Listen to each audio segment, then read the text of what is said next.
Welcome to Lotus Me Bloom podcast. This is your host, Madison Ansel, and this podcast is all about spirituality, self-development, things I've learned, and so much more. If you're into that stuff, then you found the right podcast. Hello, everyone. Welcome back to the podcast.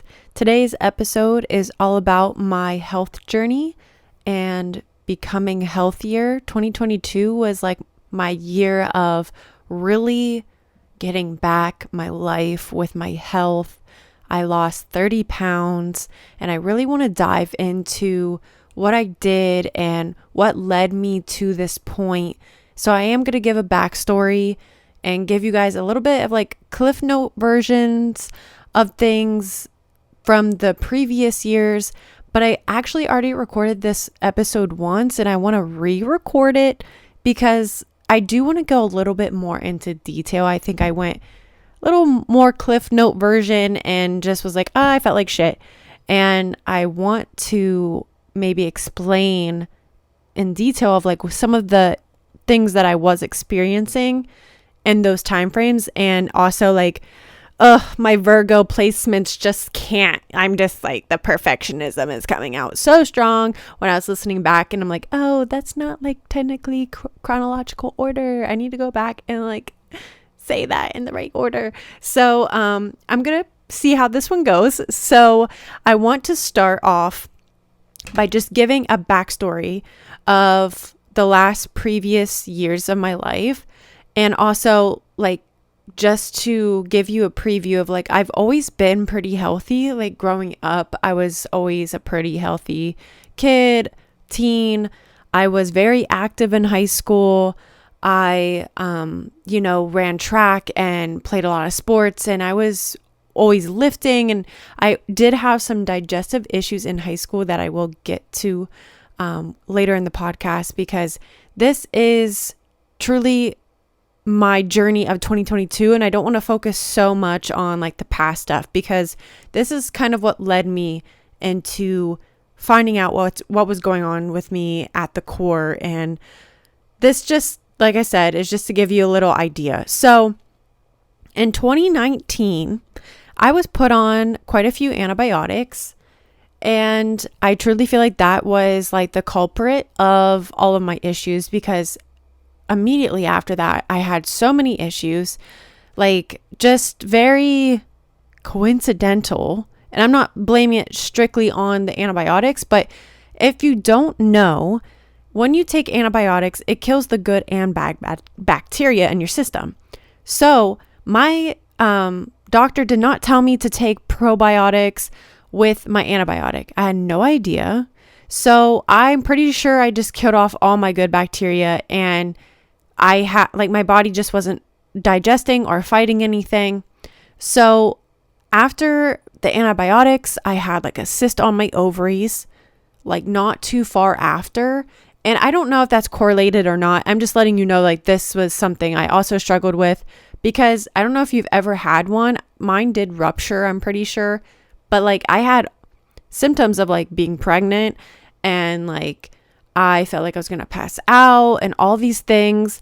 And I feel like I've had issues with that since. And I've gotten, ultrasounds internally and it's gone, like no issues there. So all that happened within like August to October. So fast forward a little bit to November. I don't know if I ate something like I ate Chipotle. And so I don't know if it was a bad batch of Chipotle or something, but I was going to the bathroom like no other.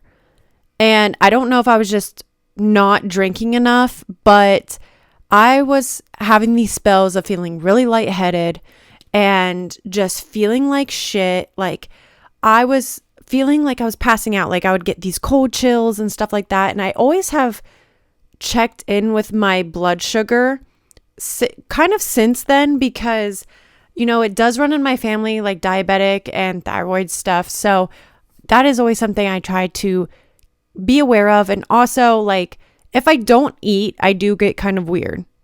And that's normal for most people. Like it does. That's why we get moody and stuff. Like your blood sugar does start to drop. So anyways, I go to the ER because I'm going to pass out. Like I couldn't function. I end up like they take me straight back. I was severely dehydrated, but I had a knot in my right calf and I couldn't, I mean, it was really random. Like this all was just happening at once. And they did an MRI, or not an MRI, an ultrasound. And they said it was a superficial blood clot. And the ER doctor had said, "Oh, are you on birth control?" And I was like, "Yeah." She's like, "Oh, that's really common." So I had no idea that birth control, caused that whatsoever. I learned later on that it does. There are other people I do know that had one in their lungs. And I actually just talked to one of my clients the other day, and she said she knows someone that's daughter died from a stroke from being on birth control. So that was like my first like level of awareness of like, what the fuck? What am I putting in my body?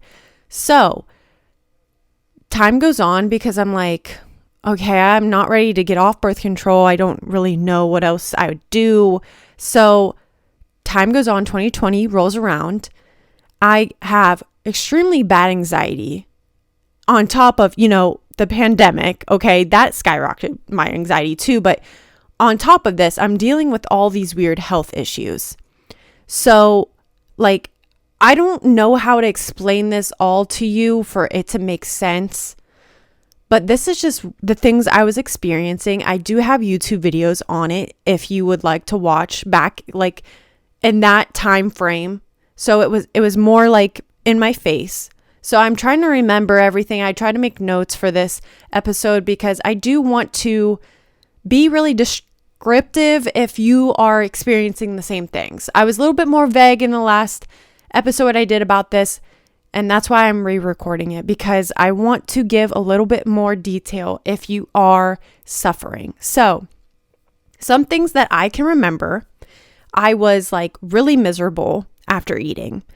That was really normal for me like my whole life, because I told you a little bit in the beginning, but in high school, I had some digestive issues. I lived off of fucking Pepto-Bismol. I can't even speak.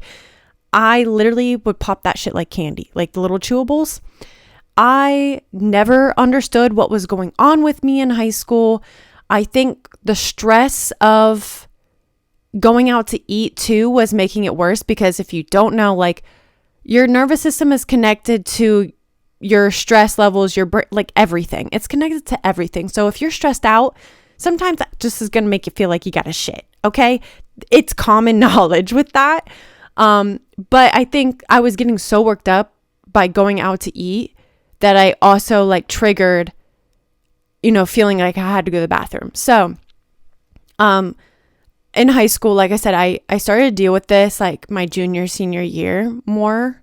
And my senior year, I did do a food journal, and I found out, I was like, oh, I think I have a dairy problem. So, fun fact, my very first like real job, I worked at an ice cream shop. So we got to eat ice cream for free all the time. And me and my manager came to the conclusion that, I think it's dairy, because it wasn't always every time I ate dairy, but it was like you just keep filling up the cup and eventually it overflows. And then I did figure out like dairy that has more concentrated like cream cheese or ice cream versus like 2% milk, triggered me more. So I actually went to the doctors my senior year, and I had said I thought I had irritable bowel. Like I have a distinct memory in like my, what is that called?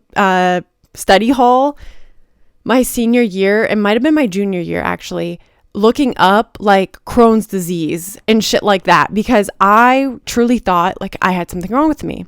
So I had told my doctor about that, but at the time I was on antidepressants, and obviously he's not the one who prescribed them to me because I was going to a psychologist. And when he figured that out, like it got really serious in the room, and the whole story, like you're just stressed. So like he basically was like, linking my irritable bowel with my depression. And also he had like a student teacher in there too. So like it just got real serious. Okay. And they're like, oh, just make sure you're okay. You know, doing all the like precautionary stuff of like, you know, don't kill yourself. Not funny, but it was like, you know, I didn't get answers is what I'm trying to say about the dairy and irritable bowel stuff. So I never did get diagnosed. I mean, you'll find out later on after I've gotten testing, and I'll share that with you, that I did find out I do have a dairy intolerance. But I have cut it out periodically throughout the years. Like it's just something I keep in mind before like what I'll be talking about later.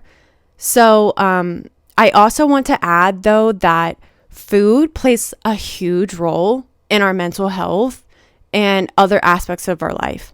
Like I wish people would talk about this more, but food really does play into our mental health. Like there are studies that talk about it. I've listened to so many like podcast episodes with like doctors and stuff talking about the link between the two. So like it's truly a real thing when you're like, when I eat like shit, I feel like shit. Gluten has so many like crazy symptoms that come with it if you have an intolerance, and honestly just in general, because gluten is not made like it used to be made. Like everything's modified now, and it's just so much more concentrated and like intense now, the gluten and the bread and other things like pasta and stuff like that. So the crazy part is if you look up gluten symptoms, like gluten intolerance symptoms, depression, anxiety is one of them. Okay. Like it's wild that this isn't like a normal thing that people talk about. I'm not saying like that's your problem, like is, oh, you're depressed because you're eating gluten, but I'm just saying that it plays a huge role, I think, more than we give it credit for. I just feel like the nutrition industry is just like so overlooked. You know, when you go to the doctors, they're just like, okay, what's going on with you? They don't even think about like, what have you been consuming and putting into your body? But that's a whole other topic. So, getting back to what I was saying is 2020, I'm feeling miserable every time I eat. And like miserable as in, you know, either it's I'm running to the bathroom, because I've always just had, I'm going to be real honest. This is a real honest episode, little TMI, but I always had, because it's fixed now, I always had looser stools. Okay. Like always diarrhea. I knew her well. Okay. So that was something, like I said, since high school, I'd be running to the bathroom like all the time. So also I was feeling like bloating, but it was getting to the point when it was like way more than that though. Like I had no energy, and I truly wish like I could explain to you how I felt, because I'm using these words and like it's not even hitting what I actually felt like. I truly felt like I was dying sometimes. I would wake up and just like, it was like I was on empty, and not an empty like I'm burnt out. Like I don't know how to explain this. I truly don't. I just felt terrible. I felt like shit. I like would get like a blurry vision sometimes after I ate, and I started to develop like eczema, and sometimes I'd have hives after I'd eat certain things like spaghetti. I remember a very specific time of eating spaghetti and then breaking out in hives. I went through a phase of after drinking alcohol, specifically like beer or wine, I'd break out in hives all over myself. And at some point I did think that it was the antibiotic, like right after I'd gotten off the antibiotic, because this was happening even after that. Like some of these things that I'm describing were happening in the time frame of like October, September 2019. They just weren't like as strongly in my face. So it was just hard for me to connect the dots. I did not know what was going on. I have a very distinct memory. It was March 2020, like right before shutdown. We had went to a Dan and Shay concert, and I got a draft of like Bud Light or something. And I remember I was breaking out in hives everywhere, and I was with my boyfriend, and I was like, do you see this? And drinking beer or wine did something different to me. It wasn't like a drunk. I would drink one beer or one glass of wine, and it was like I was disoriented. Like my vision would go kind of blurry. It was just feeling disoriented. I would get hot. I would just feel like out of it. Like, I don't know how else to explain that. And I know some people are probably like, oh, you're probably just drunk. Like, no, girl. I have drank plenty in my lifetime. I knew what it felt like to be drunk, and this was not it. It kind of gives that feeling because that's kind of like what being drunk feels like, is being like out of it, but it's like a different out of it. Like I had only had one beer, all right? I was not drunk. So come to find out, which I'm going to lead into, is that I had a brewer's yeast intolerance, and this beer and wine unfortunately still does this to me to this day. Not as intense, but wine specifically, it does sound weird to me, girl. Anyways, so 2020, like I said, I'm going through all of this shit. I might have even forgotten some things. I just was honestly hopeless. I went to my doctor, like my actual like medical doctor. We ruled out so much shit. I mean, we tested like crazy. She was testing me for Lyme disease. I had a blood test like every fucking week. We couldn't figure it out.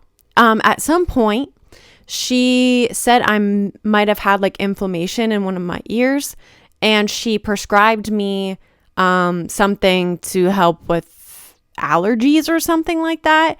And when I got the bottle, it said take one for anxiety. And that shit really pissed me off because, yes, I looked it up because I Google everything, okay? And so maybe whatever she prescribed me did help with allergies and anxiety, but the bottle said specifically instructions, take one for anxiety. And that shit really made me mad because it made me feel invalidated. It made me feel like she thought I was just making all this fucking shit up in my head. And I know that like she doesn't have ill intentions or anything like that, but that's how I felt. I felt defeated because I did not know what the fuck was going on with me. And for someone to just think that like I'm thinking all this shit up, and you guys know me, like I fully believe in like what you think and what you believe and all that type of shit, but like this was real. Like you can't, like I said, me feeling disoriented after I have a drink or after I fucking eat some food and I'm breaking out in hives, like nothing, really? You're going to prescribe me something for anxiety? And if you guys didn't know, I got off my antidepressants in 2018. I just personally didn't like how they made me feel. I didn't like feeling numbed out, and I had gotten to a place where I didn't feel like I need them anymore. So I did not want to get back on something. Okay, and I'm not saying that I've never thought about getting back on something, especially in 2020 when my anxiety was so fucking bad. But for me, I've had bad experiences with stuff. And unfortunately, I've just always had to learn shit the hard way when it comes to like lessons in my life. And obviously, as you guys are listening to this, you know, I had to go through some shit like with my doctors and, you know, just taking certain things like, and it not working. I had a really bad experience with antidepressants. And so I was really upset because I knew that this wasn't my mental health. I knew that this was something deeper. So a little time goes on, and I can't remember the specific way that I found my doctor that I go to now, but I want to say one of my neighbors shared her page because she, I want to say, is kind of local to my area, but her office is an hour away. But I'm pretty sure my neighbor had shared something of hers on Instagram, and I looked at her page and was like, cool, I'm going to check that out. And then I think one of my friends had said like what she does too. And so I put it off, and eventually I'm like, I'm going to check her out, because what the Wellness Way does is they focus on things in a holistic way. They do a bunch of different testings like food intolerances, gut testing, hormone testing, and then also they can run any test that they want to. So I go to her in July of 2020, and I will say that it is an investment in yourself because it's not through the insurance, unfortunately. So it is all out of pocket. And anytime I like recommend this to anyone and I tell them like how much it is, a lot of them are like, oh my God, like that's expensive. But I'm like, aren't you the same person spending like $300 on a purse? Like, just prioritize what's important to you. And I promise, like, nothing is out of reach. Like, nothing is too expensive. Like, if you take a look at what you're spending your money on and you just put it towards something that is important to you, like your health, I promise you, like, nothing's out of reach. You can afford it. I think a lot of the times we just justify of like, okay, we'll spend this amount of money on this purse because it's forever, but why would I do this just to go see a doctor? You know, like, I get it. But if I can afford it, you can afford it, girl. Trust me. So I go to her in July of 2020. I go with my mom. I tell her everything I'm going through. And so she's like, okay, I definitely want to do a food intolerance test with you and a stool test. So I pay for those. I go get the food intolerance test. It's a blood test. And it's like 2 little valves. Literally was done and over with before I could even think about it. So if you're like not into like getting blood drawn, I'm not huge on it either, but girl, I've had so much blood drawn in my life. Like I said, my doctor was ruling everything out. So anyways, fast forward to my results. I had 25 food intolerances. 25. That's a lot. And she even said that. She's like, that's pretty high up there for like most of my clients. So I had like all the things you could think of: egg, dairy, like both, like even goat cheese. Like I couldn't have goat's milk, like that type of stuff too, because now I can have goat milk, but I don't even really care that much. But anyways, I had that. I had gluten, which if you don't know what gluten is, it's like wheat, barley, and rye. I had cinnamon, black pepper, tomato, brewer's yeast, also baker's yeast. I had like safflox oil, which that's not a great oil to consume anyways. But I had all of this stuff on there. I'm probably forgetting some. I know blueberry was one too. But it was hard because it was like, how the fuck am I going to cut all this stuff out?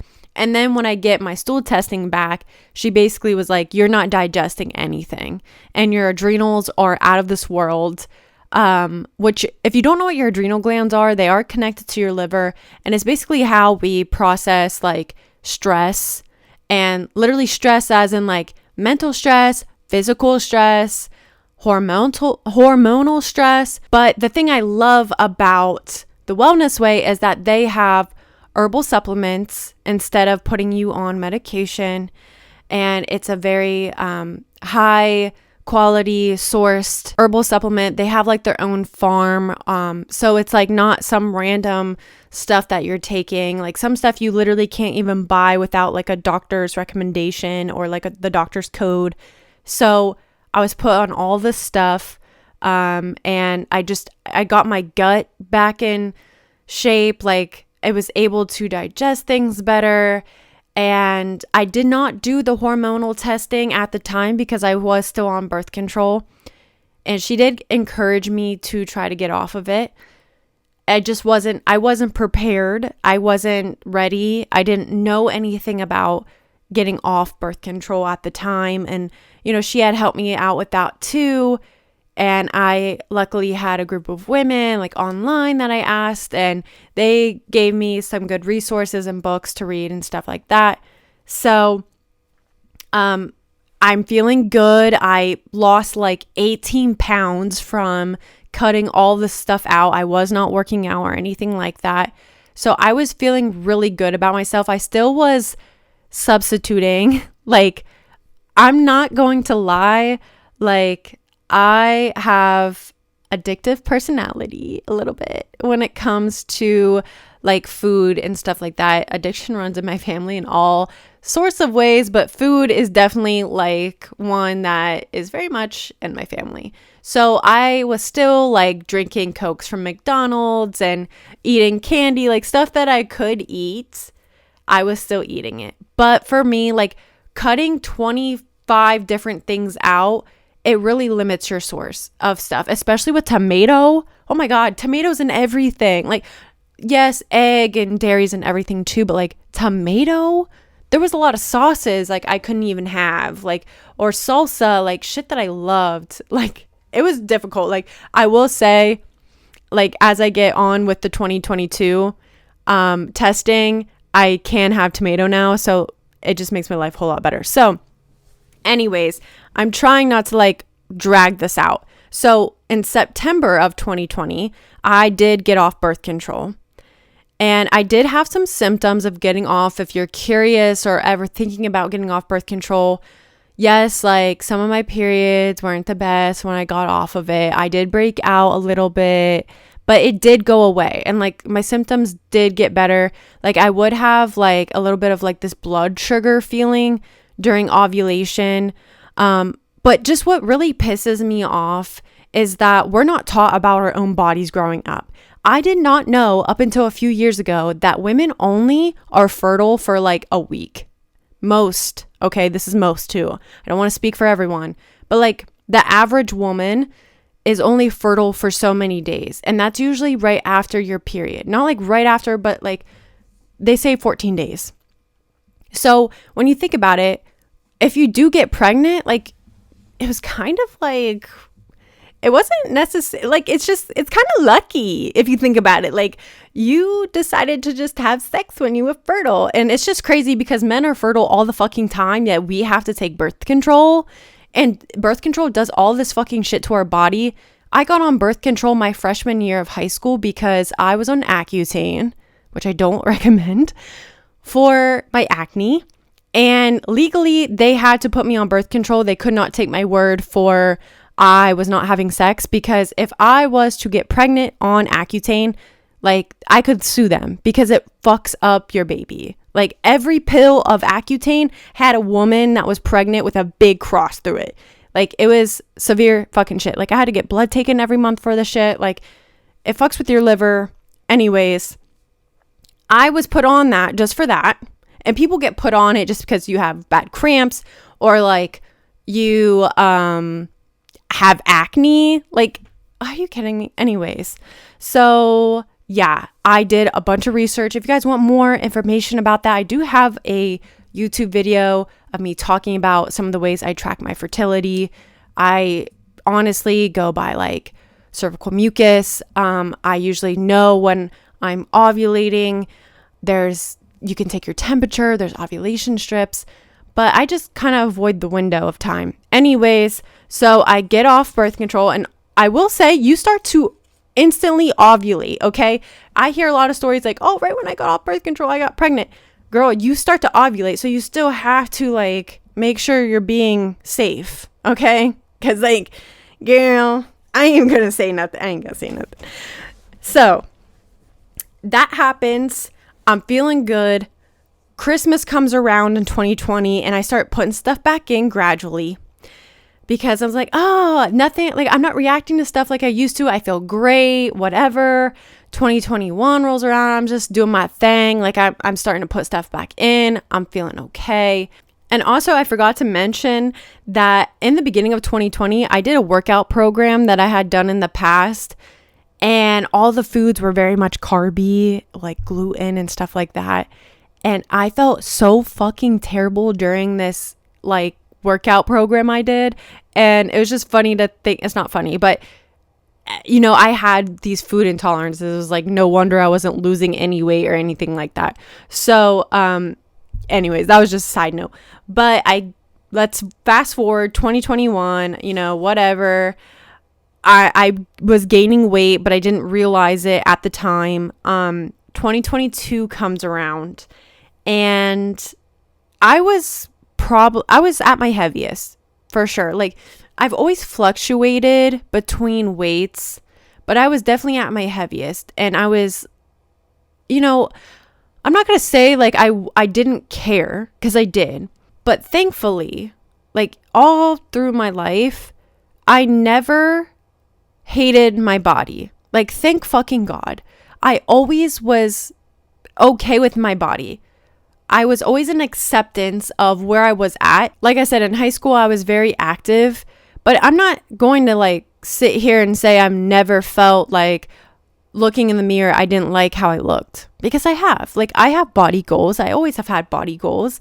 Yes, there's always been like some things I didn't love about my body, but I was always more like mentally fucked up. Like, I always had a lot of mental things going on that like I could not imagine adding like body issues to the mix. And my heart goes out to anyone that struggles with their body image and their mental health. I mean, definitely like growing up, I used to hate my hips. I had friends that were always really skinny and they weren't like curvy or wide. And, I learned to love that. And I like I said, it was a gradual like self-acceptance and self-love thing for me. And there were times after I graduated high school where I fluctuated a lot between weight. I went through, the freshman 20. Yeah, freshman 20, like I was drinking, partying, all that stuff. So I would go to the gym and I could lose weight. And so I went back and forth a lot. And I never, like I said, beat myself up that much about it. But for me also, I never realized when I would gain weight, because I do gain weight in my lower half. So instead of like getting bigger in the belly, I get wider. So it's not like a huge jump for me, like in clothes. When I gain weight, I don't see a huge difference in myself, because my stomach has always been fairly flat, but I get wider, like my hips get wider. So I think for me, it's like a weird mental thing. Like, I just never noticed. Because I will say, like in 2022, looking back, even at my before photos, like I truly did not even think that I was like as big as the first photo, even though like there's nothing wrong with that first photo. It's just, it blows my mind that, oh wow, like I actually kind of was overweight compared to this photo on the right. Anyways, I just wanted to put that out there. I do have body goals, but none of this was to lose weight. And that's just what I really want to get across, is that this was truly about my health. I felt terrible, and me losing weight was just an added bonus. But it was a concern for me, because I knew that, okay, I'm working out. I'm doing all the things I used to do. Even when I'm watching what I was eating, I still am not losing a fucking pound. And that's when I was like, something else is going on. And that's what bothers me. There's some underlying health issues here. That's what bothered me. Also, like I said, I felt like fucking shit. So, yes, I wanted to lose weight, of course, but that wasn't the main objective. So, 2022 comes around, and I gradually start to feel like shit again. I'm feeling all the same type of feelings again with everything I said in 2020, just about like, kind of like blurry vision, feeling like ran down. But the weight thing was a little bit more of a concern for me, because I knew I was like at my heaviest, and I knew I wasn't eating that bad. So that was a little of an issue for me. And just to add this in here too, in 2022, I had taken before pictures, because in February of 2022, my friend had just like gotten her coaching certificate, like a health coach, trainer type of certificate. I don't know why like that. I'm like blanking on what that's actually called. But anyways, she was wanting to basically get some before and afters. And she had counted my macros and, gave me a couple workouts to do. And so I took these photos and I felt bad because I wasn't losing weight and I actually was gaining weight, which I was like, oh, okay, it's probably just muscle. And she's like, oh, you're not hitting your protein. So I was like, not hitting my macros 100%, but even in the past when I have done macro counting, I have lost some type of weight. Or just going consistently to the gym. I was going to the gym like 5 to 6 times a week and I wasn't losing any weight. And I felt more bloated and more like shit by trying to get all this food in. And at the time, I'm not like having any restrictions. I did try to watch the gluten at this time, but it wasn't something like I was being strict about like I was in 2020. So I felt bad because I was like, damn, like she probably thinks I'm not trying, but I don't know what's going on. Like I literally can't lose weight. So March rolls around. I want to say it was March. I'm feeling all of these shitty feelings again after I eat. I'm feeling miserable. I'm feeling low energy, vision's blurry. I just feel fucking terrible. I don't know how to explain everything that I felt, but everything I said about the 2020 symptoms, I was feeling again. But on top of it now, I'm experiencing terrible PMS symptoms / period symptoms. Like I was going through it. And so, like I said, when I very first got off birth control, it kind of sucked, but then it like leveled itself out. Well, no, not anymore, because 2022 came around and everything like was going to shit. And I had, like I said, not done the hormone testing with her. So just to give you a picture of what some of these symptoms were, I would have the ovulation, like blood sugar spells, like severe. Is that a fucking word? They were very severe. I was driving up to class one time, one of my acting classes, and I literally thought I was going to fucking die. Like I was driving on the highway. I start getting these chills, like the cold chills, like your blood sugar's dropping. And I was bringing sugar with me everywhere I fucking went, guys. Like I was eating, like I was doing the things. And I also want to add that the last few years of like all this stuff, I was checking my blood sugar because my mom is a diabetic. It runs in my family. The thyroid stuff runs in my family, if I haven't already said. So I would check my blood sugar and it would be fine.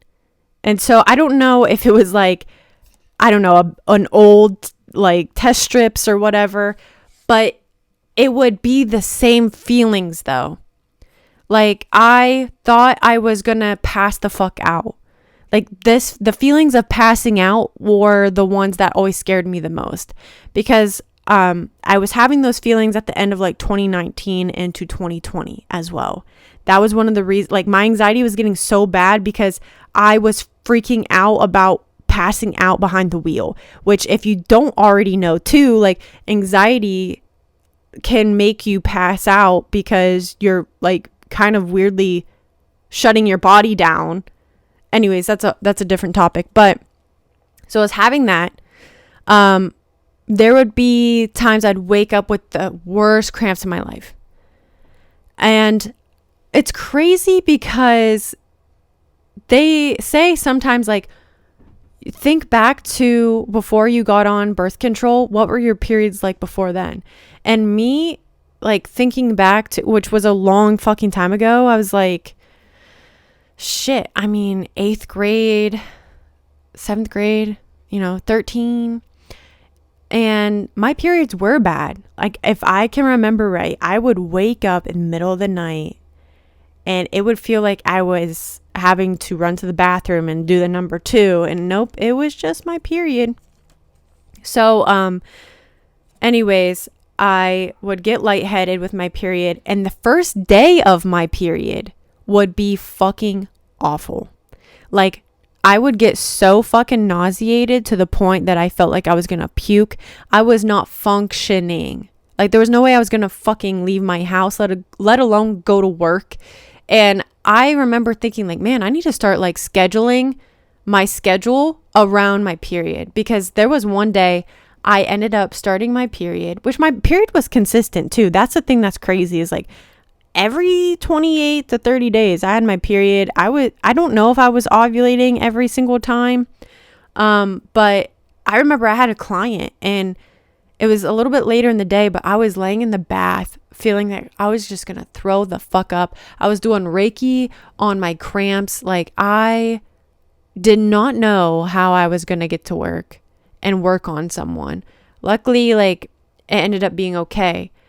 But, you know, all this was going on. I had COVID, I want to say in September 2021.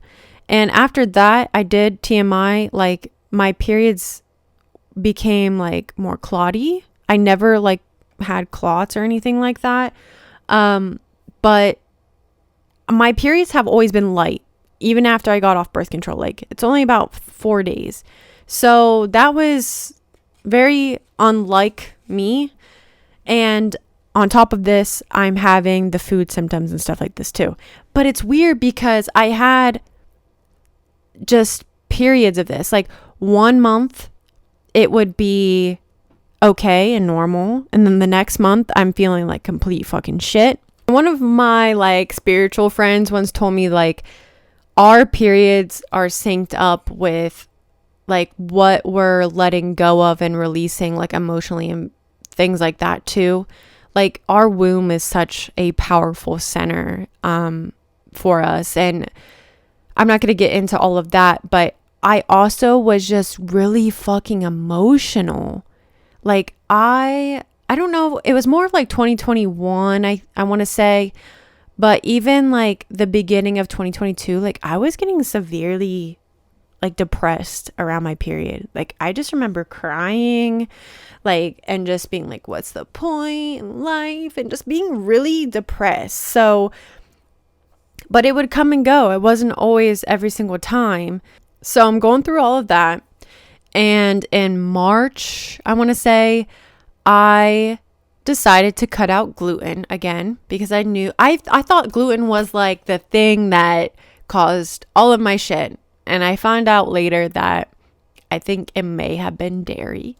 But I went to Cane's with my boyfriend, and he lives about 30 minutes away from me. And we got Cane's. We ate it in the car. And on the way home, I was just feeling off. And my boyfriend was like, what is wrong with you right now? Like, you're going 10 miles underneath the speed limit. And I didn't even notice it. But I did feel like off. Like, I just kind of felt like out of body. And then I started to like kind of see lights, like kind of blurry type of feeling. Like, that was kind of normal to me. And he was like, how about we switch? Like, let me drive. So I pull into a McDonald's parking lot. And when I'm pulling into the McDonald's parking lot, he was like, you're on the other side of the road right now, Madison. Like, what are you doing? So I don't know. Like, I was completely out of it.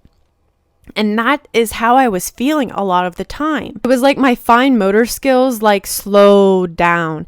And I did read that with celiac disease, that is very common. Like brain fog, like feeling out of it. That's very common with that. I never did get tested for celiac because I did not have a doctor at the time, and I couldn't get into a doctor, and I just knew that I didn't want to consume it anymore, because you do need to keep consuming it for tests to be ran. And I just was like, I can't. I literally don't think I'll be able to survive until I get a doctor.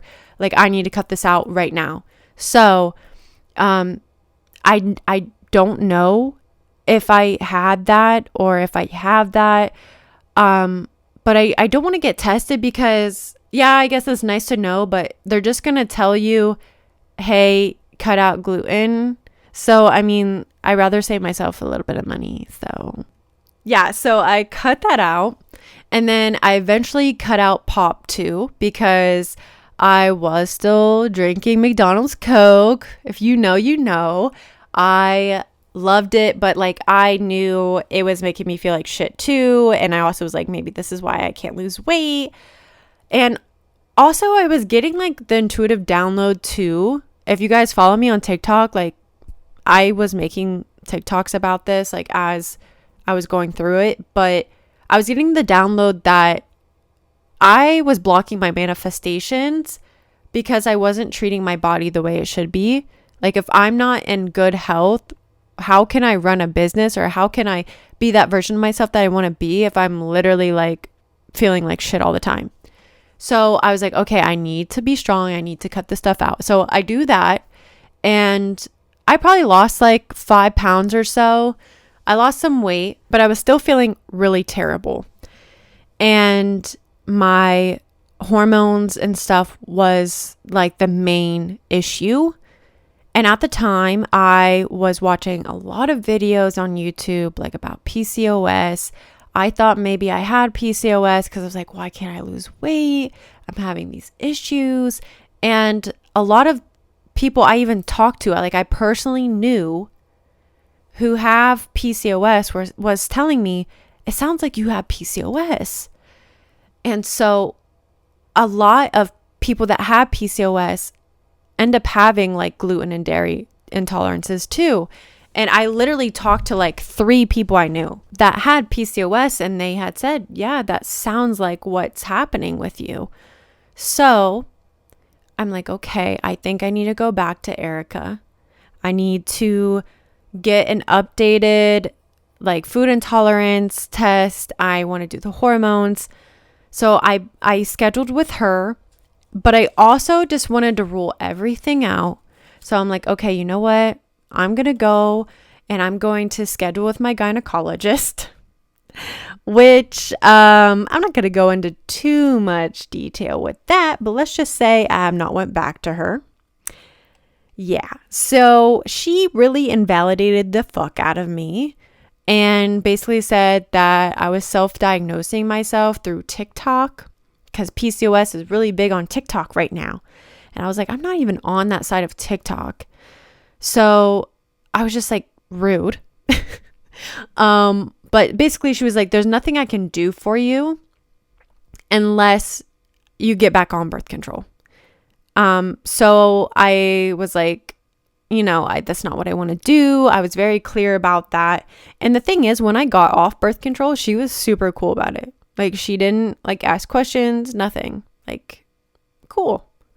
But this was not the same gynecologist that I thought I knew.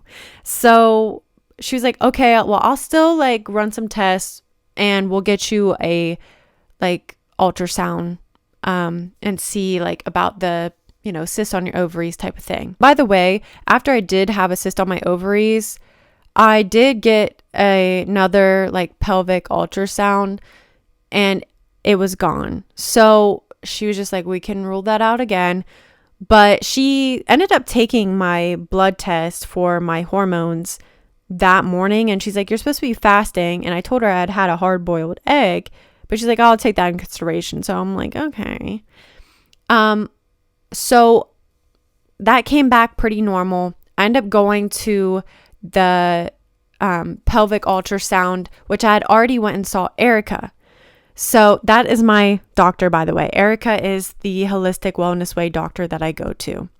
Shout out Erica. You've changed my life. So honestly, I didn't even really want to go to this ultrasound, but it was like very much divinely guided, because the woman I went to, she was a Reiki master, and she was telling me basically like, she's like, you can't get like accurate hormone testing through blood.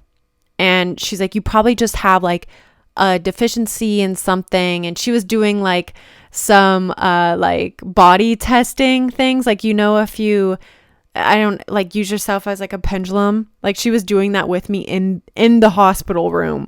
So it was really cool, and she was very much in the holistic stuff. And I don't want to say too much because like I don't want to get her in trouble or anything, but so yeah, and that is accurate. You don't get accurate like hormone testing through blood, because your hormones are different like levels during different parts of the day. So I end up going back to Erica. I get my food intolerance test and I get my hormone test. I have not gotten the stool so far, but my hormone test was a Dutch test. So even if you can't find a wellness way doctor and you go to another like holistic doctor or chiropractor, there is a hormone test called a Dutch test. It is a urine test, and that is the best way to test for hormones. You will test yourself in the morning, like right when you wake up. If you wake up in the middle of the night, like right before you go to bed, like right after lunch. So they have all of these different parts of the day, and like you pee out a lot of like hormones and stuff like that too. So like it's just a more accurate way of testing for hormones. So I did that. I did the food intolerance test, and I ended up only having like 10 intolerances this time. If you're wondering like, how does that work? Your gut is literally so important. Like your gut rules everything. If you fix your gut microbiome, you can withstand different things. And as you get older, like things change too. So intolerances aren't necessarily allergies. So please keep that in mind. Like it's not the same thing if you were to go to a doctor and they prick you with all those type of things, and it's not like that. So intolerances aren't as severe. Like it's not going to send you to the hospital type of allergy, but it's an intolerance and it's still damaging to your body because you're putting like all these things in your body that's causing inflammation and your body doesn't know what to do with it. So I had fixed my gut. So I only had 10, but I still had the main ones. Like I have egg, dairy.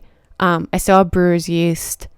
I can have goat cheese now and like goat milk, but I just don't really anyways. And gluten, of course. It can fluctuate, but I did find out. So I don't know the technical terms. Okay. There's like IgEs and IgAs. I don't know. I think that's a grocery store. I don't know. But there's something called like IgEs. So like there's different intolerances that are like more severe than others. So dairy was on my one that it's not going to send me to the hospital, but it's on that level of being more severe and more damaging. She's like, that's the one I want you to cut out completely. Like, don't ever slip up on it. Like, don't try to slip up on this one. Like, the other ones, you'll be like, okay. Like, you'll be okay if you slip up. But, like, dairy is one that's more severe. And I told her about the cane story. And she was like, yeah, it was probably the dairy. So, yeah, I found out dairy was really the villain behind it all. Which I'm not really surprised because I've had that issue since high school.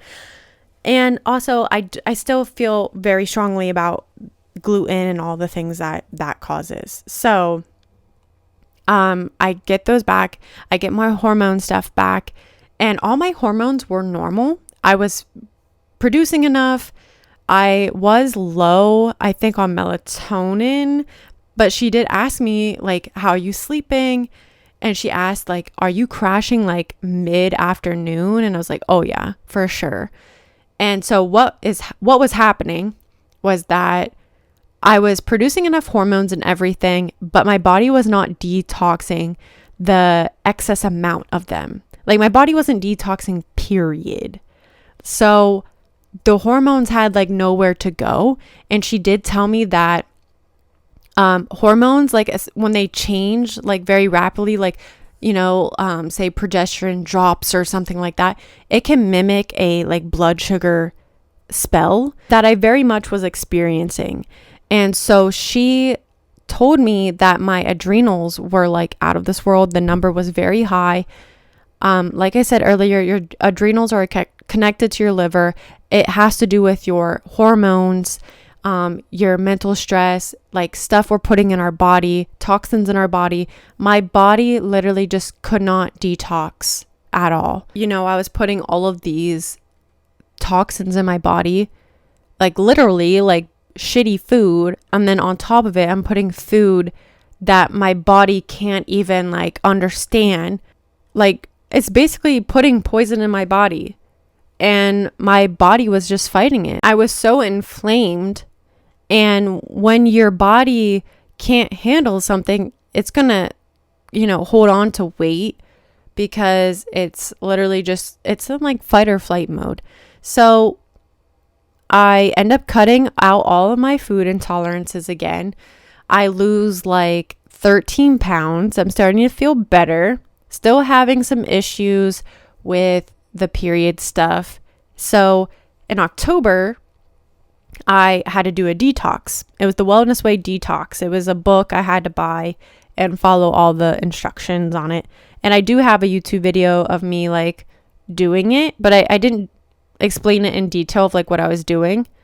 And she never had me do this before, like the last time I had went to her. But she was like, your body just needs a detox. And I was like, can we not do this in September, please? Like, I am about to go on vacation. So, I didn't start it until October because it was also my birthday too. So it was like my birthday was like my last meal. Like I got some Mexican food and I was like, this is it. But October was detox month and it was all organic foods and mostly just like fats, like a lot of coconut oil, which by the way, coconut oil is a natural laxative. Just to let you know. Like olive oil, I had grapeseed oil. The first week or so was just fruits and vegetables, mostly vegetables. I was drinking a bone broth protein, which I think was actually really good for my skin, by the way. But that's what I was having for like breakfast with like some strawberries and maybe some tea. It was hard, like especially at first when all I was eating was cold foods. Like nothing was really warmed up. And they had like a lot of recipes and stuff, but I'm not a huge vegetable person. Like I actually kind of hate vegetables. So it was kind of hard for me. I had to pick and choose things that I liked. I ate a lot of fucking sweet potatoes. Let me fucking tell you. Sweet potatoes, zucchini.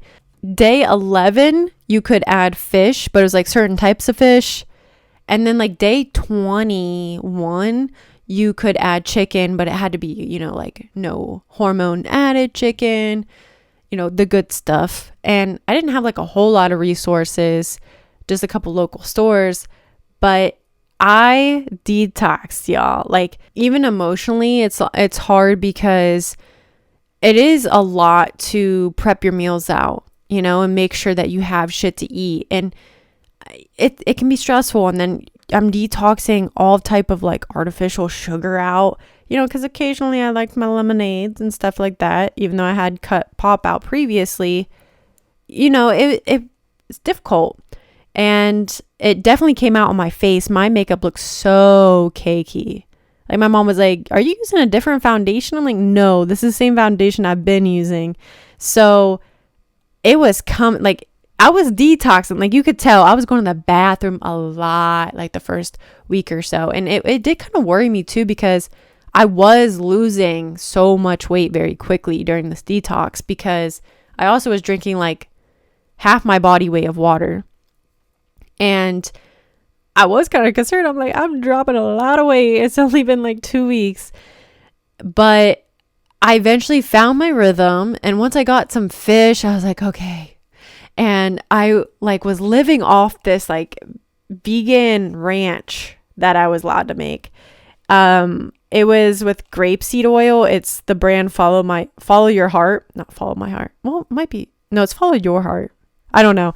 Something like that. But I was living off, and I still use it to this day, but I was eating like sweet potatoes every day. But I felt good. Like, let me tell you, it was stressful. There would be nights that I was like up late as fuck prepping my food for the week. And then there'd be some shit I'd make and I hated it.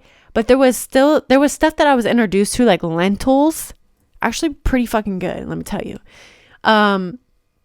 It was a experience that I was very proud of myself for doing, because I'm the type that like, I don't like cooking. It's like one of those like debilitating like things that I hate that we even have to deal with. Like thinking about what I have to eat every day is literally so fucking annoying to me. Like it just is, like, especially because I can't have certain things, and I have to make sure that I have things in the fridge and stuff like that.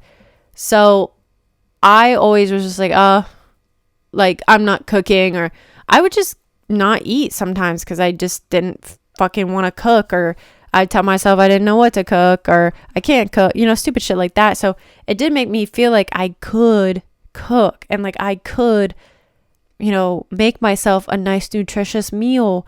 And it was funny because I did make affirmations like prior to the detox, like in the beginning of the year, of like, I make nutritious and delicious meals for myself.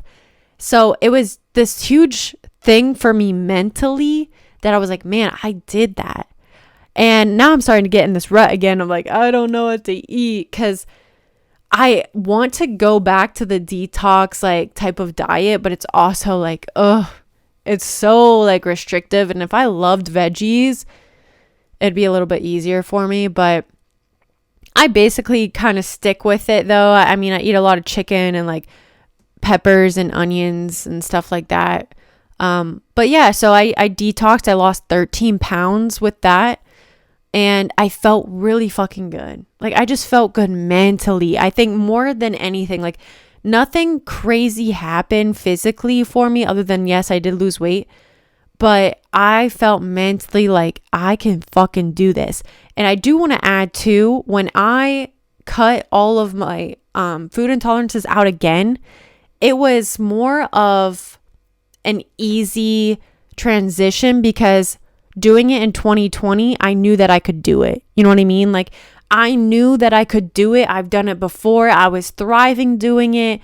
And it was like already that affirmation of like, yeah, I can do this shit.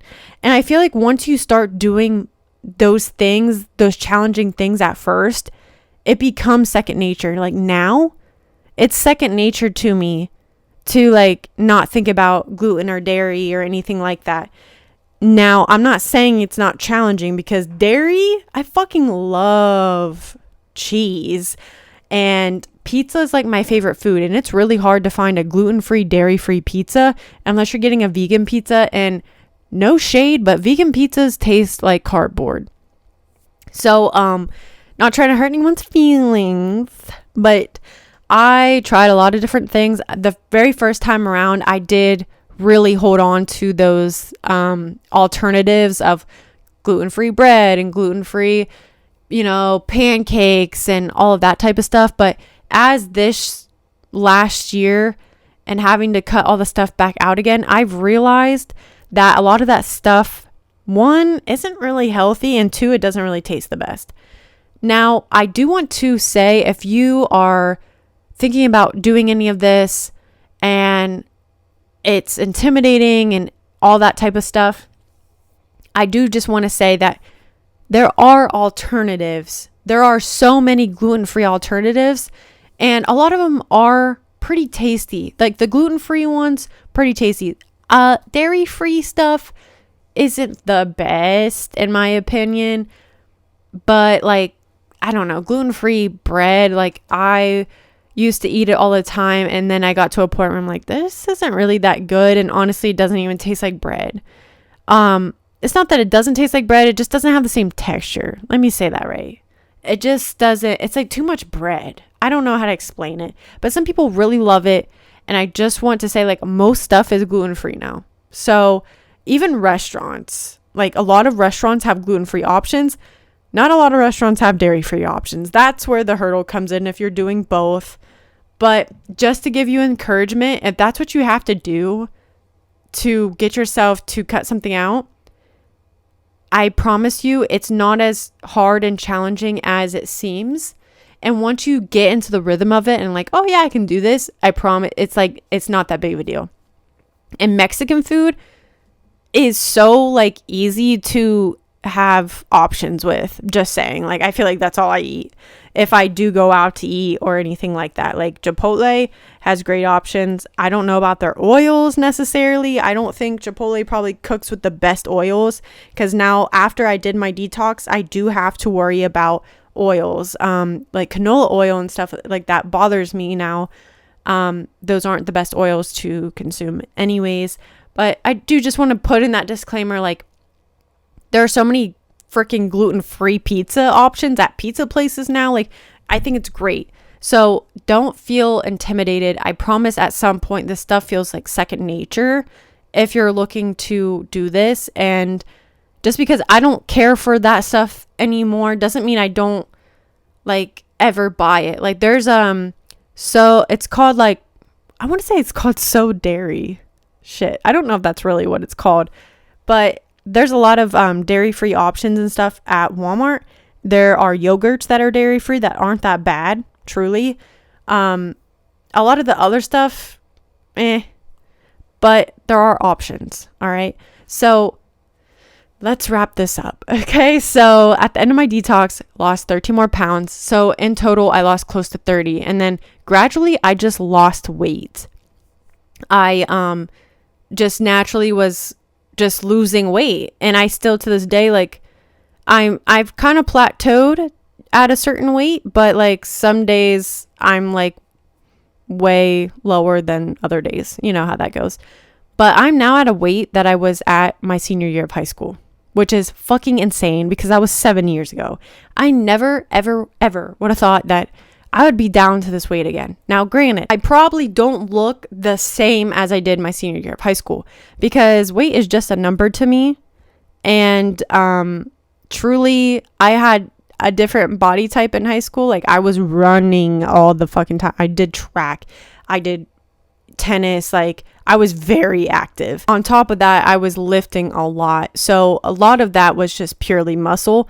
Now I probably don't have much muscle, but my goal for 2023 is to now get back in the gym, start toning up my body, start building muscle up. But honestly, the main reason I want to get back in the gym is, well, I've been paying for it for like fucking 2 years. I haven't went since September, like right before we went on vacation. And then January rolls around. I'm like, man, I don't want to go back. Like when everyone's going back, you know, all the stories.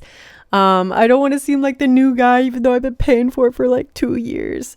But I really want to get back into the gym, mostly just for my mental health. I've gotten so many like intuitive downloads throughout like the last probably 2 years that I need to go to the gym just to help me fix my mental state. I was talking about this in my last episode about how sometimes I'm like, man, I just want to change my state of mind. Like I really want to go on a trip. Like I just want to get out of here. When really like that, you can have that feeling by just working out.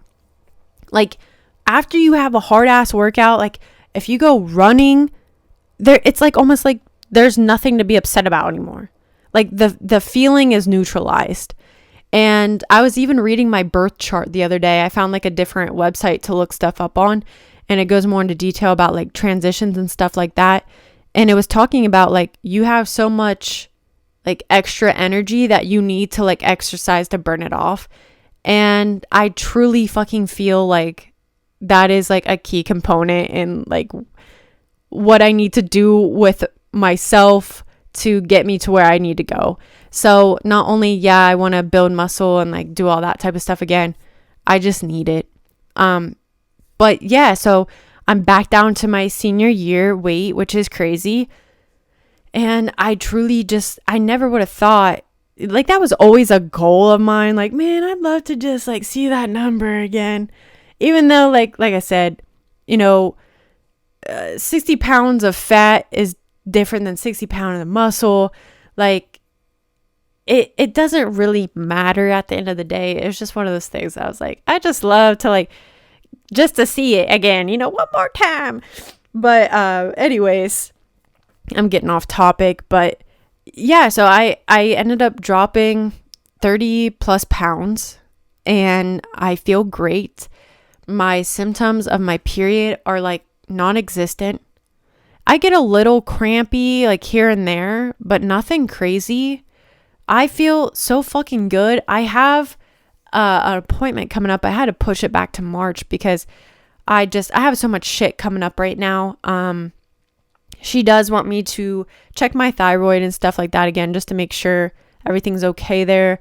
And I've just been putting it off just because I just don't feel like going to the doctor and getting blood drawn. I also have some blood work that I never went and got done from my medical doctor that I got into right before I saw Erica. So I did mention earlier in the episode that I did not have a medical doctor. And you know how that goes when you get an appointment, it takes a while to get in. And I had already scheduled with Erica at this point, And I already knew that I didn't want to be tested for celiac and all that stuff, because at that time I had already cut out gluten. But I told her everything I was doing, and she did mention that she thought I might have Hashimoto's. And if you don't know what that is, it's an autoimmune, it's a thyroid disorder. And my mom's doctor actually thought she had it at some point. So I just didn't want to go because I was already going to Erica. Erica does want me to get that blood work done and some other thyroid stuff just to rule that out. But she said we're already doing all the things that we would do anyways if I was diagnosed with Hashimoto's. I don't know a lot about Hashimoto's to speak on it, but my doctor did say that like cutting gluten and dairy out is something that you would do to help with it. There's something with gluten that's really linked to that. So if you guys are suffering with that or you do have it, I just wanted to add that in there to help. And truly, I haven't had like a free day to go. But just to sum up this episode, for anyone that's listening that has been struggling with either their health, their weight, their mental health, whatever it is, I just want to let you know that there is a solution out there for you. There's someone out there that can help you. And if you want any more information on any of this stuff, feel free to reach out and I will drop a link. I will get you to who you need to go to. And I also, just want to say that I'm not against medical doctors at all. I think they save lives. I think they're knowledgeable, especially like if it's emergency, you got an infection, you need a surgery, like, yes, but I do feel like the system is a little fucked up because a lot of medical doctors don't know like anything about nutrition. Like it's not a go-to for them. They don't ask you like, what are you consuming? Like, let's test these things out and see what's working, what's not. Like, it really makes me upset because so many people just go invalidated and then also just are suffering and they have no answers. They just get put on more medications that can cause 20 other symptoms. You know how that shit goes. And like, there's never a root like cause to anything when you go to the doctor, it seems like. And that's just how my experience has been.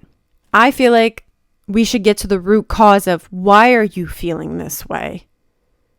And I know that most doctors just do what they're taught how to do. Like, okay, this medication helps with this and I'm going to give this to you. I know that not everyone has like ill intentions, but so many of us just like go and get invalidated. Like I said about my gynecologist story. I have nothing to tell you. You just got to get back on birth control. They don't ever tell you, hey, birth control can cause fucking blood clots and strokes and shit like that. Okay, thanks. That's great. Glad I found that out 7 years later. And another reason I wanted to get off birth control, which my doctor said was irrelevant, was because my sister did struggle with getting pregnant. It took her, 4 or 5 years? She blessed us with a beautiful baby boy last year. He's about to turn 1. But seeing someone go through that is really hard. And then also thinking of like, oh shit, what if that happens for me too? Like I've been on birth control for 7 years. Like I think there was other things that played into my sister's journey, but it still is a worry. And, I had told my gynecologist, like, yeah, that is something that worries me. And she's like, well, like, there's really, like, that's irrelevant, basically. Like, that there's no real correlation that, like, that's going to happen to you. And yeah, maybe she's probably right. But either way, I just didn't even want to take the chance with that. And if you can do it a natural way and I've been tracking for 2 years now, going on 3, I've been okay. Like, it's truly mind-boggling that just how we're just not taught about our bodies. We're not taught how to like just feed ourselves the right things, or like go to bed at the right times, even though it's 11 p.m. when I'm recording this. Like that shit that people just don't think twice about plays a huge fucking role. You not getting enough sleep can fuck with your hormones. If you are interested, follow Dr. Patrick Flynn on Instagram. If you guys follow me, you probably see me share a lot of his stuff. But he talks about hormones and how women should get 8 to 10 hours of sleep, and you should be in bed by like 10 p.m. I know I struggle with that. I am a night owl. I'm not going to lie. But I've also been getting into like Ayurveda, and like it's the same like type of practice of like balancing food groups and getting to bed at certain times. And it just blows my mind that you go to the doctor and it's just like, oh, you have this issue? Cool.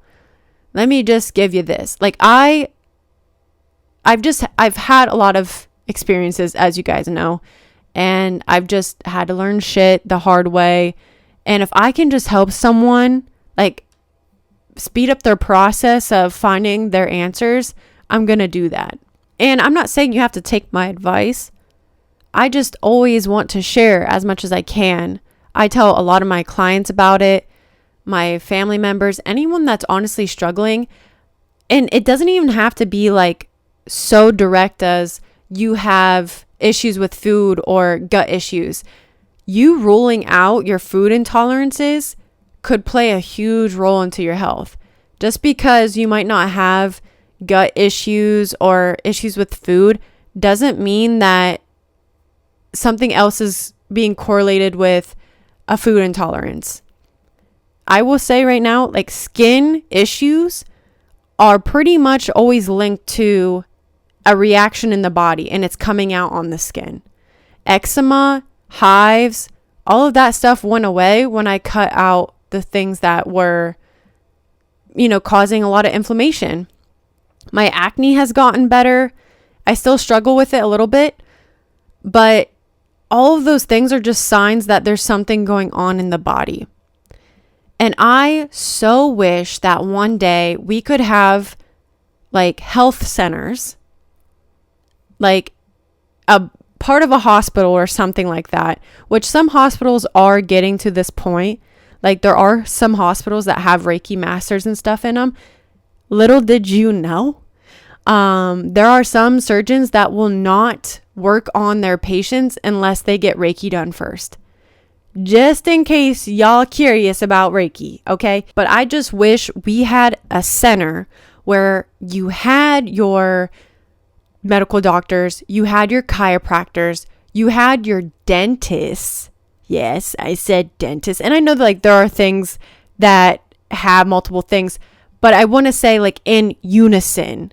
Like you go to one, they help you with this, and then they send you to the other one. Like they all work together. You got your Reiki masters, your therapist, your inner child, like trauma healing stuff. Because y'all, if you guys want to watch something, watch Heal on, I want to say it's Amazon Prime. It's a little introduction of like holistic healing and how like trauma and how we store things in the body can manifest into like physical ailments and stuff like that. But I just wish we had a center where we could go to, because I'm getting more into holistic dentistry. It's a thing. Like not just someone that doesn't do silver filling, mercury fillings. I'm talking about someone that like links up your nutrition with your teeth. And if you guys don't know, like your teeth are connected to everything in your body. Your teeth are so fucking important. You could have a chronic hip issue that is connected to a tooth that is rotten, or there's something going on with it.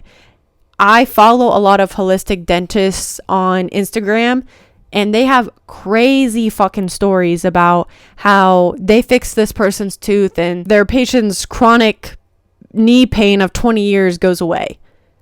Like, it's so insane that shit's not talked about. I really feel like you don't hear the dentist stuff at all. Like at all. I have so much shit with the dentist. It's not like I haven't went back. Can you guys see a pattern here? just getting pissed off and just not going back to certain doctors.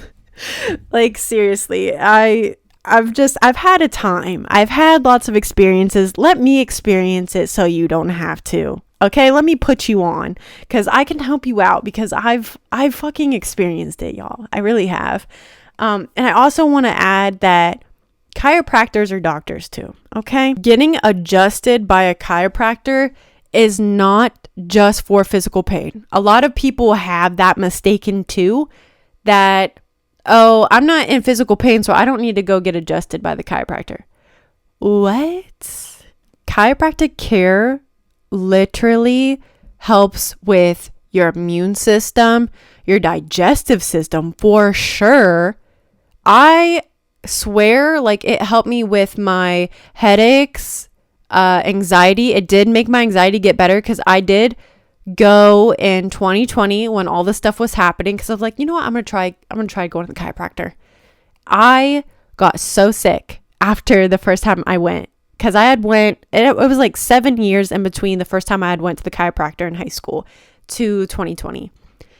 And the very first time I got adjusted, that night I felt so nauseated and so sick, because I was not used to being in alignment and being connected to all of my nerves and, you know, my organs and everything. Like, girl, it plays a huge role. It's not about just like, oh, my back hurts. No, like, it connects to everything in your body. I have consistently went for the last like 3 years, and I swear by it. Like, if you're feeling sick, go to the chiropractor. If just something's feeling off, it really did help my anxiety, my headaches, my sleep. I truly feel a difference. Like, when I leave, even when I'm feeling down, like mental health, like I fucking swear by it. Okay. I feel like I need to get a sponsor deal on this shit for real.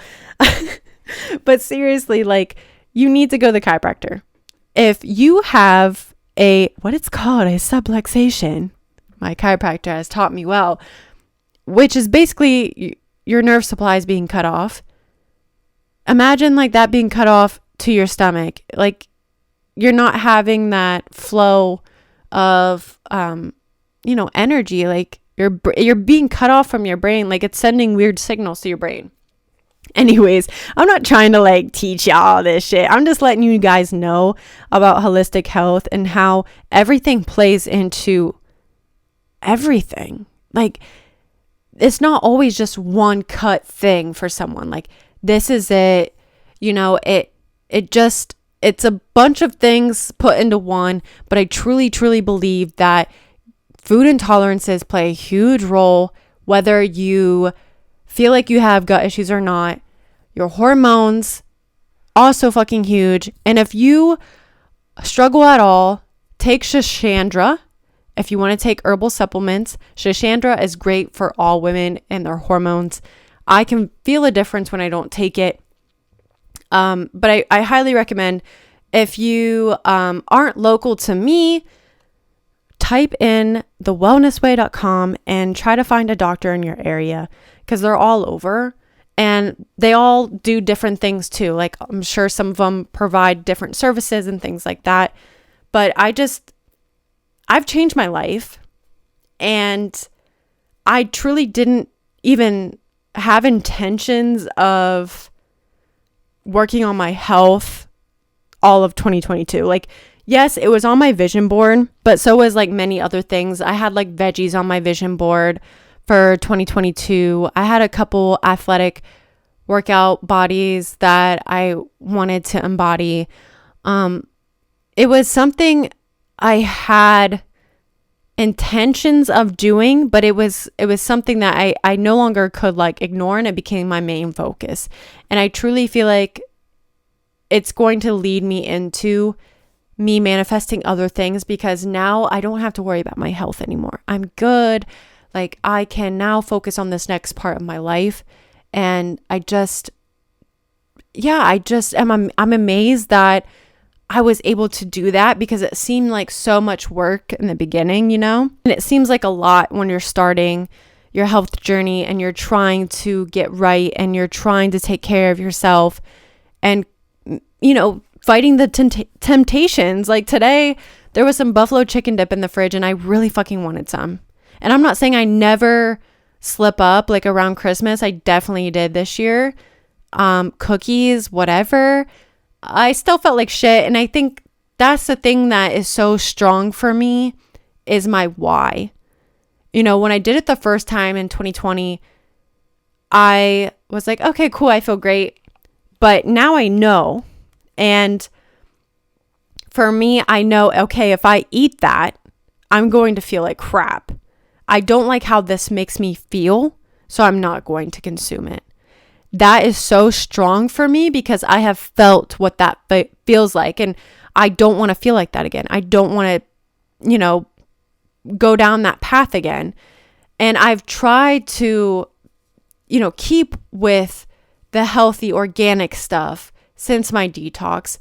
Yes, I have put some stuff back in. Right when I ended my detox, I started my second job at a restaurant. And so I definitely was probably eating some things that I wasn't being in agreement with, like I found out some of the stuff they were cooking with was canola. And now the cooks, I'm sure they love me so much because I'll be like, can you make that but without butter? And they do really like help me out, and I really appreciate it when they do make me my Brussels sprouts without butter in them.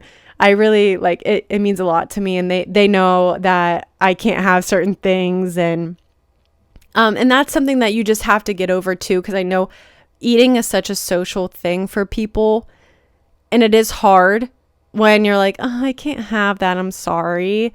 But it's also nice to know when you have an intolerance, because some people be like, are you seriously on a diet? Which is so fucking stupid, by the way. Like, why do you get shamed for wanting to like eat certain things? But when you say, oh, I literally can't have that, I have an intolerance, it's like okay.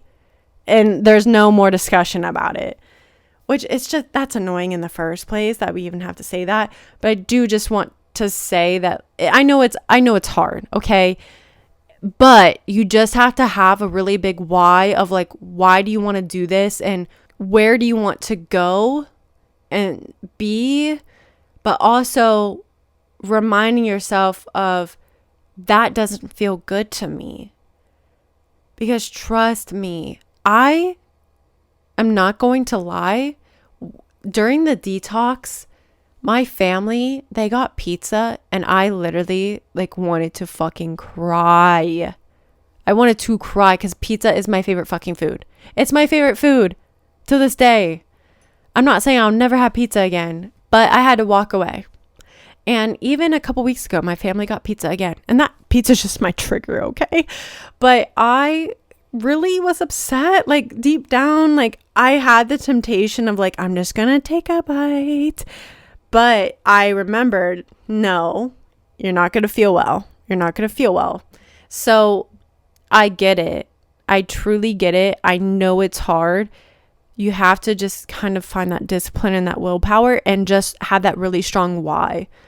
And my why is because I want to feel good the next day. A couple weeks ago, I got McDonald's because when I drink, like a Big Mac just sounds so good to me.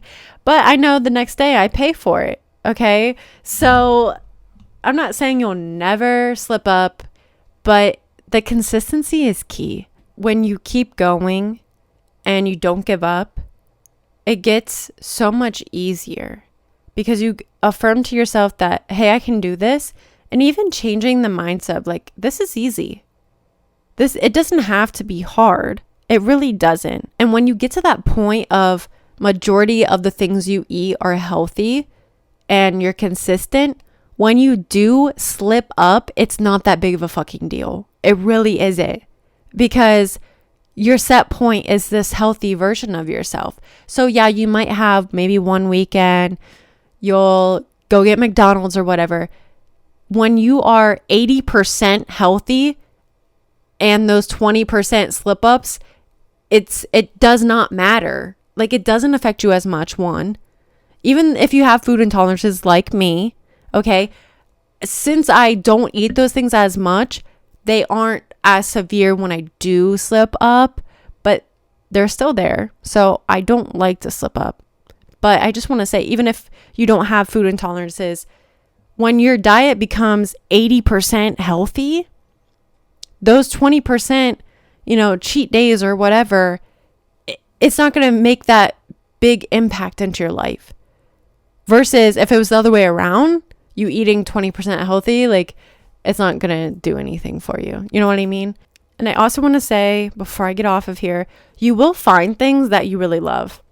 Like I drink these Zevias and I love them. They're my little drink of choice. It's like carbonated water. It's 0 calories, 0 sugar, but that's my little guilty pleasure once a day. I just really enjoy them. I think they're great. It's, not anything sugary. It's not pop, but it's something I look forward to. And once you find those little things that you love, it's like this little treat. And I don't know. I think it helps me keep going too, because when I have those little things that I look forward to, and I'm like, okay, cool. I don't need to get Wendy's lemonade. I have a Zevia at home and that's just as good because I love them. You know what I mean? Those little things you just have to associate with I don't know, making those brighter moments for you. And it helps get you through, those little things, they matter in the long run. So I'm going to stop talking because I already know that this is a longer episode. And I'm sorry about that. My first episode was only an hour, but I just wanted to go more into detail and be really specific about some of the things I was going through, symptom wise, in case you are suffering with some of the same symptoms. And I also wanted to go in chronological order because my last one was a little bit everywhere. And I don't usually make notes for my episodes, but sometimes it just seems like it's just something I need to do because I'm so everywhere all the time, my thoughts, that I need a little bit of organization. That little Virgo moon in me needs to come out and take control sometimes. But if you have questions, reach out to me. I hope that this was informative to anyone, maybe entertaining. I hope that you learned something or you got some help with something. Whatever you got from this, I hope it was a positive outcome. If you enjoyed it, please leave me a review on Apple Podcast or wherever you're listening to. I would love to have your feedback. Hopefully it's a 5-star review. But please share this episode with anyone, especially anyone that you might feel like needs to hear this. This definitely was one of my more personal episodes. I usually don't get as personal and vulnerable as much, just because that's something I've always had to work on. So if you like this episode, let me know. I can touch on other things if you'd like. I have learned a lot and I feel like I've come a long way in my life. And I just always want to encourage anyone that might be going through it is to keep going. Never ever give up. Even when you're at your lowest, you have to keep going, because I know for a fact through my own personal life that things get better. And sometimes I need to hear that too. Because I get down to, I throw my hands up in the air and I don't know what to do. But you just have to choose to keep going. I send so much love to all of you. If you need any advice, feel free to reach out to me. Don't feel bad about it. I can try to help you as much as I can. I just wanted to make this episode because I have had videos on YouTube and I wanted to make an Instagram post about it, but I just felt like I needed space to sit down and say all of it in detail for anyone that is going through the same thing or just wants a little bit more knowledge, because no one really wants to watch an hour-long YouTube video, but I know for me, I love long podcast episodes. Like longer episode, the better, because then I can listen to it on my commute or like listen to it in the shower while I'm getting ready. I love long episodes. So if you guys like them too, let me know. If you guys would like to follow me anywhere on my social medias or at Madison Ansell, MADYSON ANCELL. That is all my personal stuff. I'm pretty active on Instagram and TikTok. And then my Lotus Me Bloom pages is all at Lotus Me Bloom. That's my business page. If you don't know already, Lotus Me Bloom is my business. It's where I sell crystals and candles, intention setting candles specifically. I do Reiki through Lotus Me Bloom. And so if you're interested in ordering anything, my website is lotusmebloom.com, but I also have Instagram and Facebook. So make sure to follow me over there to stay updated. But until then, I will see you guys in the next episode. Love you all so much. Have a great day.